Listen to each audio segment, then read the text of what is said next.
Ended me. I don't know what I would have done virtually.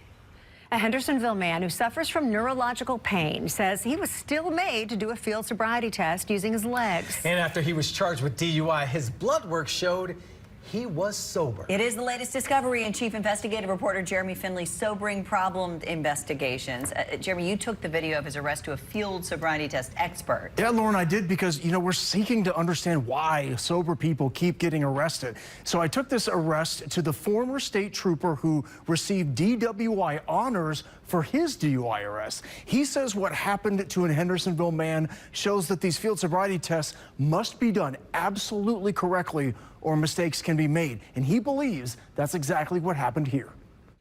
1, I'll get it balanced. 2, I'm sorry, man, my leg is so weak. As you can see, Roger Lewis's field sobriety test did not go well on May 30th of last year. 3, 4. After he called for help to Mount Juliet police, reporting that he'd been scammed, Officer Jay Kirkpatrick noted in his reports an open container of alcohol and keys in the ignition of Lewis's car. Do you have anything else to drink besides one beer? No, that's it. Okay. Well, would you be willing to do some field sobriety tests? Well, yeah, absolutely. But before the field sobriety test was even given, Lewis acknowledged this. Do you have any other medical conditions that I should be aware of before I do these tests? Oh, I have real bad neuropathy. Okay. Now, keep in mind, I've had 6 total knee replacements. I will. Health challenges so bad, he has a disabled placard in his car. Still, Officer Kirkpatrick instructs him to do field sobriety tests where he must use his legs. I'm sorry, man. I have neuropathy like crazy. I told him I was going to fail it. Kirkpatrick also gave Lewis what's called a nystagmus test, which checks to see if you have an involuntary jerking of your eyes, which can indicate high doses of alcohol. After then discovering pain medication in Lewis's car, the officer makes his decision. Put your hands behind your back. You're going to be under arrest for DUI. But there's something else that Officer Kirkpatrick didn't tell Lewis that he did say to his fellow officer. Listen. So this is my first DUI. A first DUI investigation, leaving the Hendersonville man fearing his disability would result in a conviction of drunk driving. I'm the music director at my church in Gallatin. This would have destroyed me. My credibility would have been destroyed. Months later, the blood test would come back, showing negative for alcohol. There was pain medication in his system, but this letter from Lewis's doctor from June states he only takes the medication at night, and it will not impair his capabilities to complete tasks. The DUI charge was nollie, meaning prosecutors opted not to move forward. There was an open container Right. in the car. Right. The field sobriety test you just botched. Right. Do you understand why the officers arrested you? I understand why the officers would question my sobriety. Jeremy, I offered a breathalyzer over and over and over, and he said, no, we don't do that here.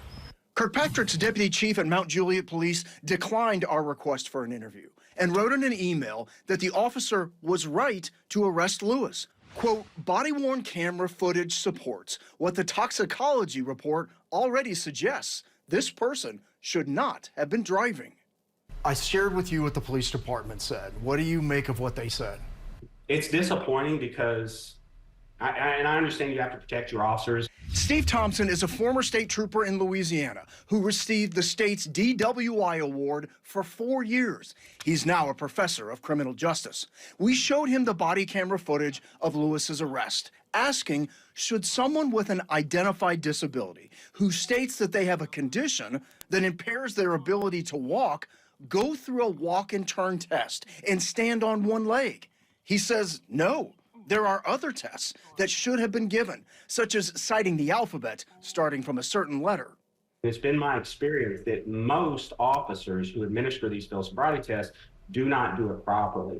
Thompson says it's the nystagmus test that was also botched. He says in checking for involuntary jerking of the eye, the officer's finger should continuously move from side to side, not stop. Watch how often Officer Kirkpatrick stops in the middle and starts again. I'm sorry, but it was a pathetic excuse at a nystagmus test. Lewis says while awaiting his blood tests, he went back to watch our Sobering Problems investigations and found an unexpected kinship. It was very hard to watch.